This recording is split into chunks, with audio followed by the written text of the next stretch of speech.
Okay, it's 1:15 on Sunday afternoon. We are about to watch another episode of Batman the Animated Series. So hope you're ready for it. All right. The last episode we watched was Feet of Clay, the two-parter, and this episode is going to be It's Never Too Late, which does not have any of the main supervillains on it. And I know that's a very popular aspect of this show, but trust me, this is still a good episode, so we're going to watch it anyway. All right. Why did you skip the whole intro? No, we never skip the intro on Batman, the animated series. Never. I will sit here and watch it in silence before I skip it.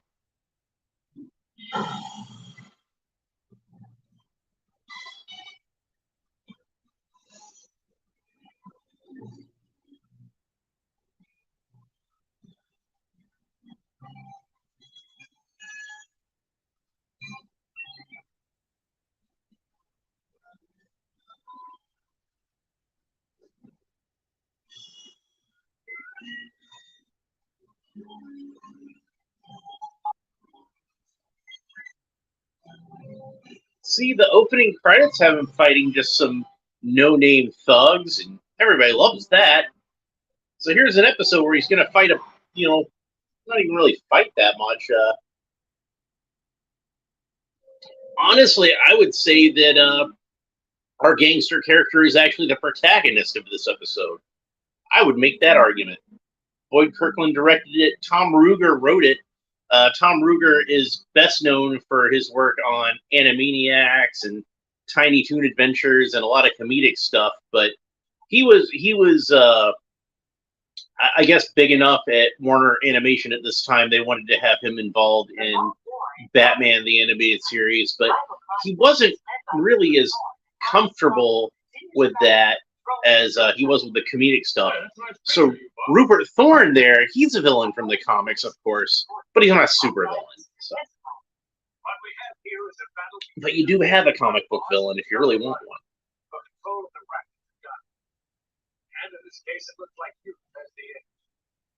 God, Thorne is the young guy? How old is this guy?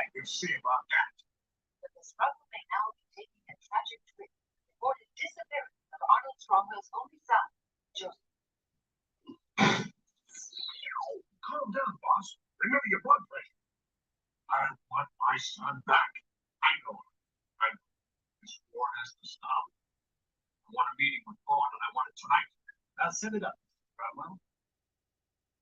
And this isn't going to be Stromwell's only appearance on this show. He's also going to pop up again in Robin's Reckoning, so look forward to that. It's Thorne.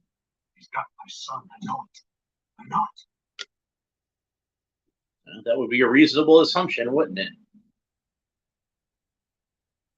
Pete's.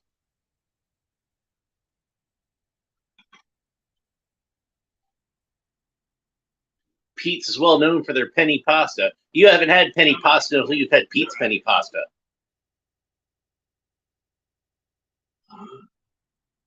Well, doesn't that homeless guy sound familiar? Let's go. And it's not Kevin Conroy doing another incidental character. You know who it is. Cromwell wants the meeting tonight. We'll put on a sign that says private party. Yeah, I'm going away for it. Now, when Artie gets here, we're all going to act nice now. Make them feel. Louis Anderson. All everybody has to do is follow my instructions. If you get the first cue, it's got to go like clockwork. After King leaves, the lights go out. We have to count 5. Get clear. And it's all over for Arnold Strong.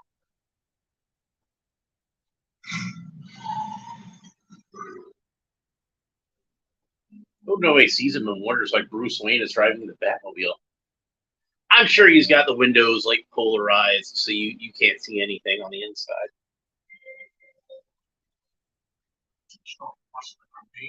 This is my town. I made it what it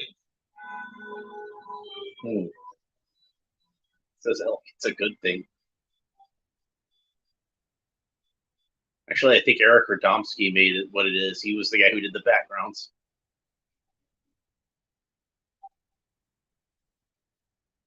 That was a very Danny Elfman-like music cue. And of course, traumatic flashbacks are, one of the most popular hobbies in Gotham City. That's right. We'll like Sheehan. You keep stealing junk, you're gonna get caught. Dan, something about old this town. This episode of Little Rascals is about to take a dark turn.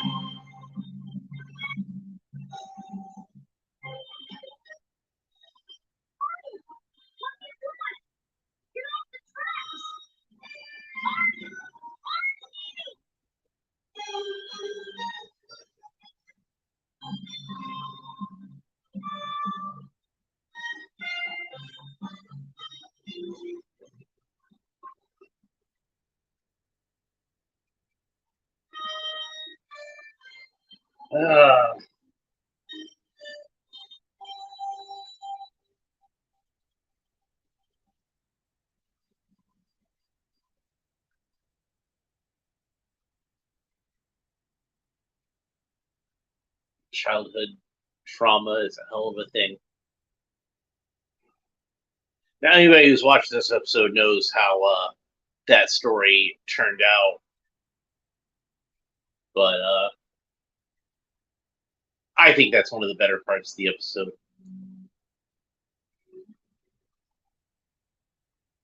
Just another one of the gargoyles up there. This gargoyle happens to be alive.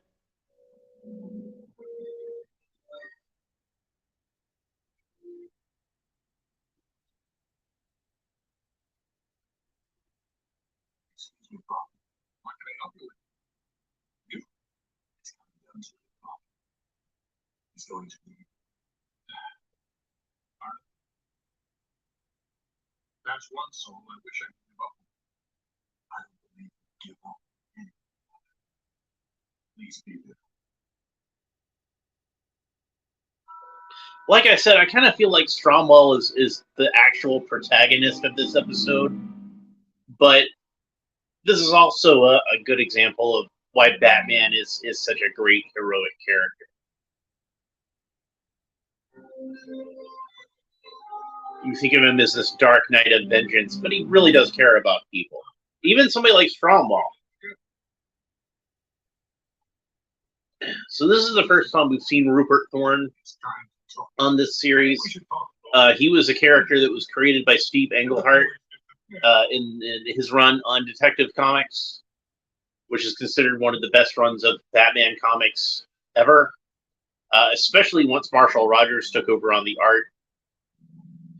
But the stories where Thorne first appeared were illustrated by Walter Simonson and Al Milgrom. Where's my son? My son, where is he? What have you done? I don't know anything about it. But yeah, Batman the Animated Series took a lot of inspiration from those Englehart Rogers Detective Comics issues. Like, even the design of Batman doesn't look too different from how Marshall Rogers drew him. It's a shame about you. Maybe I can help. Ah, why? Connections you don't.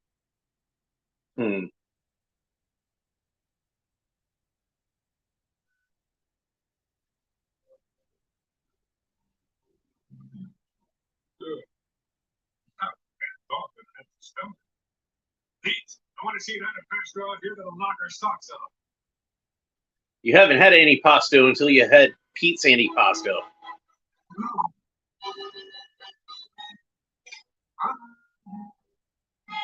It's a trap!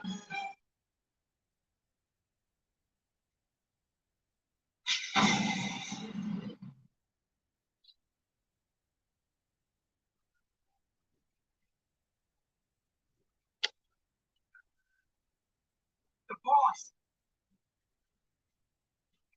I can't go in there. It was a setup. We can't do nothing now. We gotta regroup. Come on, before the cops hit.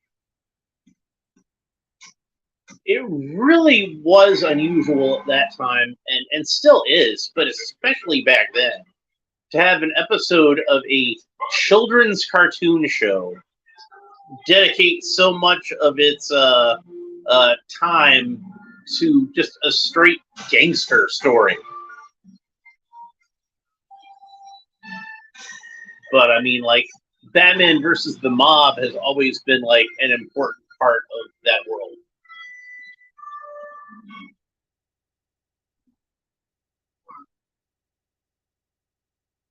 No, well, where am I?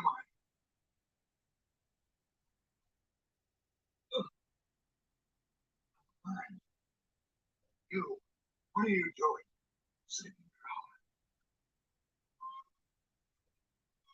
And for more than just that explosion.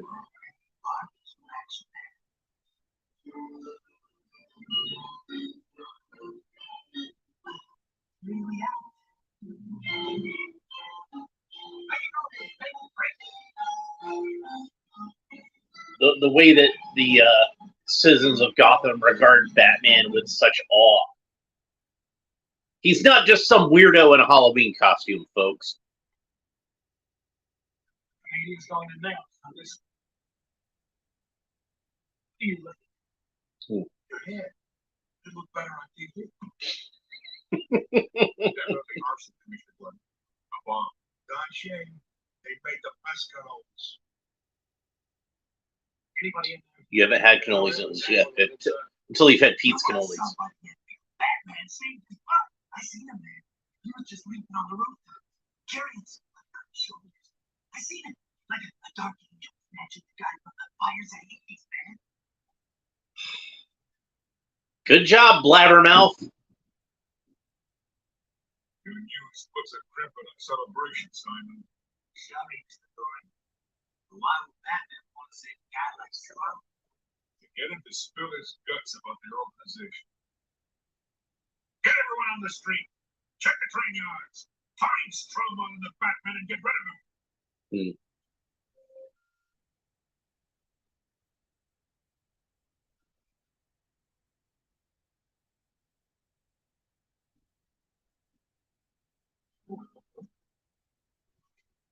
right, by the girls. You've got something I want. Yeah? What's that? Information about the game.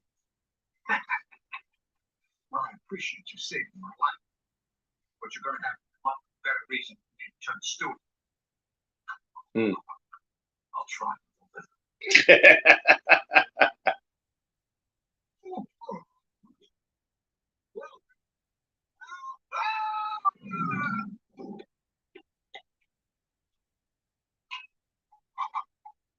You're going to pay for this. Hey, I know this place. I started out here selling drugs. Fruit. And now you manufacture. Fruit after. Just even the fact that they mention drugs is unusual. Hey, what are you doing? But this is not your usual 90s children's television programming, is it? Sunrise Foundation means nothing to me. It's about to.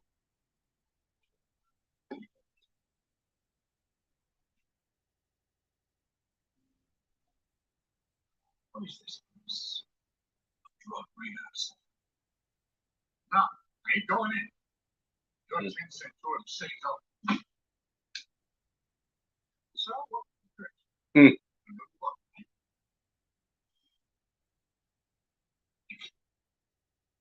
Julie.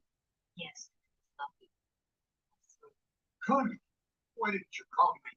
I didn't know it. I'd never have known it weren't for Batman. Don't get any closer. The nurse said not to disturb you. I'll find the guy who got him wrong. Just look in the mirror. It was your drug and your people who sell them. I left you to get away from Whitworth. Your son wasn't so lucky.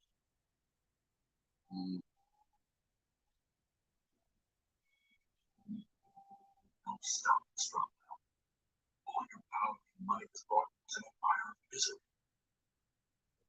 What do you want me to do? Close down the organization. Talk to the Remember, at this point, the DA is still Harvey Dent.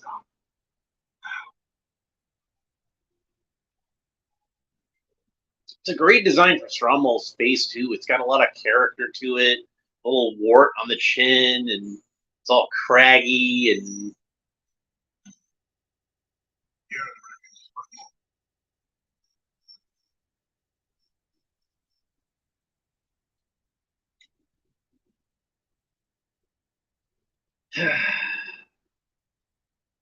These are dummies. Yeah, you're on the dummy.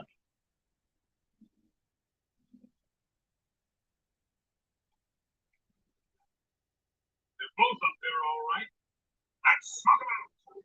You think I'd go down that easy? Ha! Look at scores to seven. I'm big bad news. Always have been. Always will be. What about Joey? I'm getting him out of that Freeport, so I know he'll get better. You're fooling yourself again, Stronger. You're the fool, Batman. You just stay nice and quiet. Tear gas.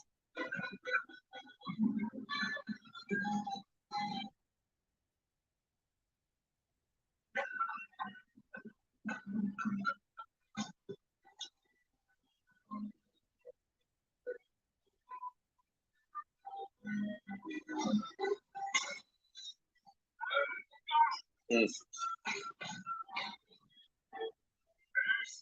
Ready, get up there.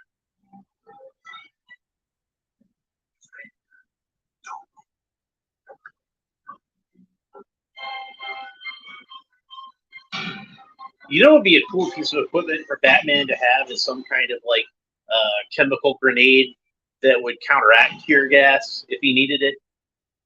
That would be a cool thing to have in an episode.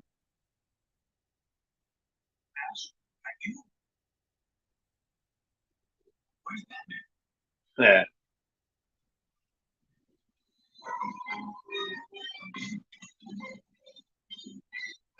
Batman's just so good at picking up fat guys.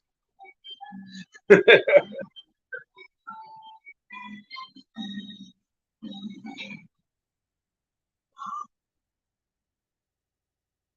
it, you jerks.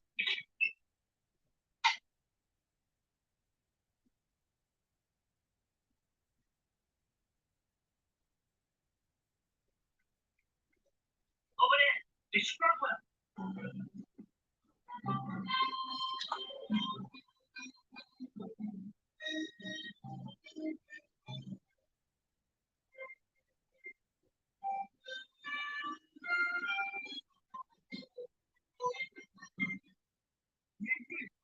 He's got to be here somewhere. Why did gangsters ever stop using Tommy guns?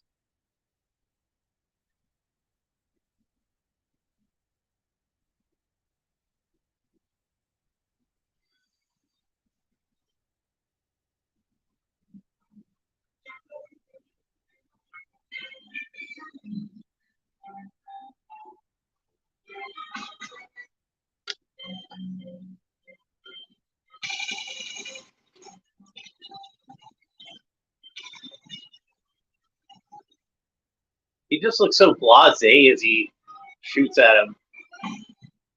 Ah, that's nice with like the little flashes of color in there to give it a little more impact.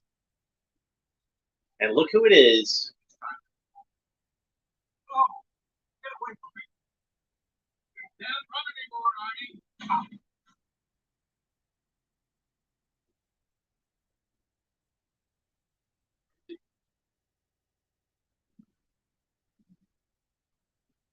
Now we flash back again to see what happened that night.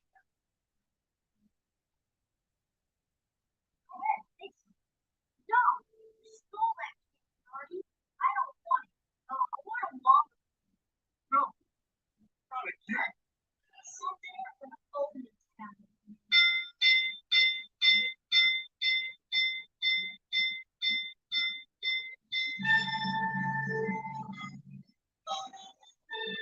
The animation on that train, it's so good. Artie, what are you doing?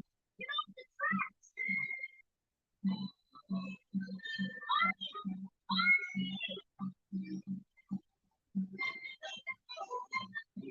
protect his brother.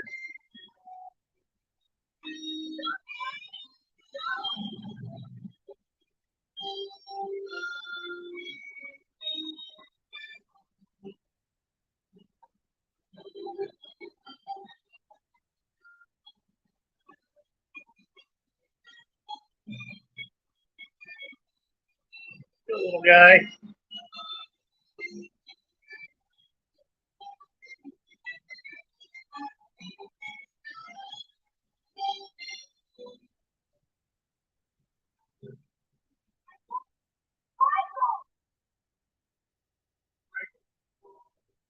Michael, I'm here. What are you doing here, Michael? I came to help you. I don't need your help. Is that a fact? An empire crumbling, a marriage shattered, a son lost? Sure, you're doing fine.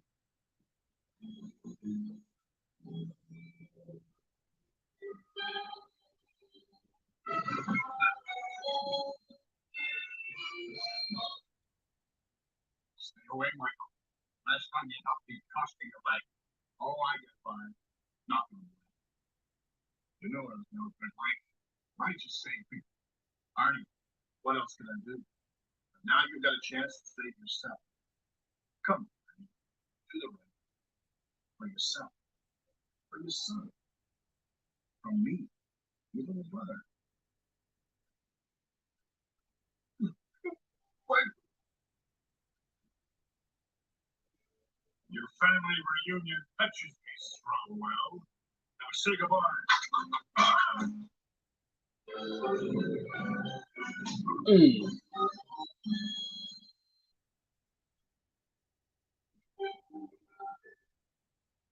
And again, Batman's got to dip out because he's not exactly friendly with the cops at this point.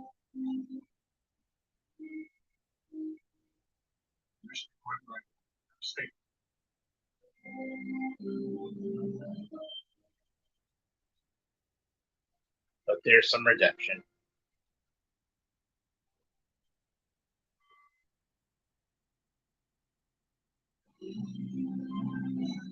People talk about like Batman's no killing rule, and there's a lot of complex reasons that people go into as to why Batman has a code against killing.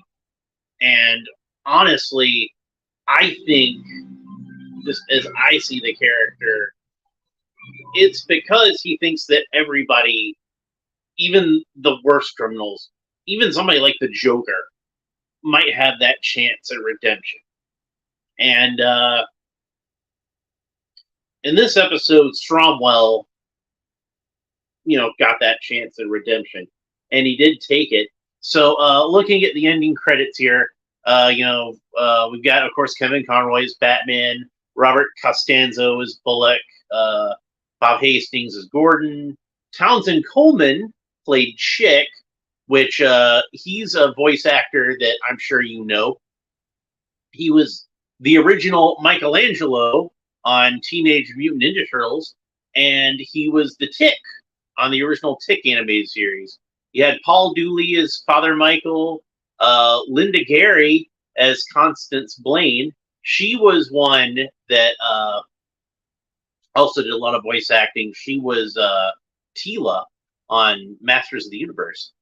Katherine Hellman played Connie, which, of course, she's best known for her roles on Who's the Boss as Mona, and she was on Soap. And Eugene Roche was Stromwell. John Vernon, of course, was Thorn. He would have been a good Thorn in live action, actually. And Josh Wiener was young Michael. So yeah, that was It's Never Too Late. And for Stromwell, it wasn't too late. And we're going to see him again in a future episode. He'll show up again in Robin's Reckoning. And, of course, Thorn will be Thorn in Batman's side in future episodes to come. So thanks for watching this episode with me. I hope you enjoyed it. The next episode up is going to be a big one, probably one of the most important of these early episodes, The Joker's Favor, which introduced the world to Harley Quinn. And one of my favorite episodes, actually. So that's it for this one. If you enjoyed it, please like and subscribe and all the fun YouTube stuff down below. Come back and check out some of my action figure unboxings, because that's like the main thing I usually do on this channel. At least it was before I started doing these. So I'm going to do some more coming up soon in the future. I'll probably do one tomorrow, actually. But that's pretty much it for this episode. We will talk to you next time. Bye. The end button.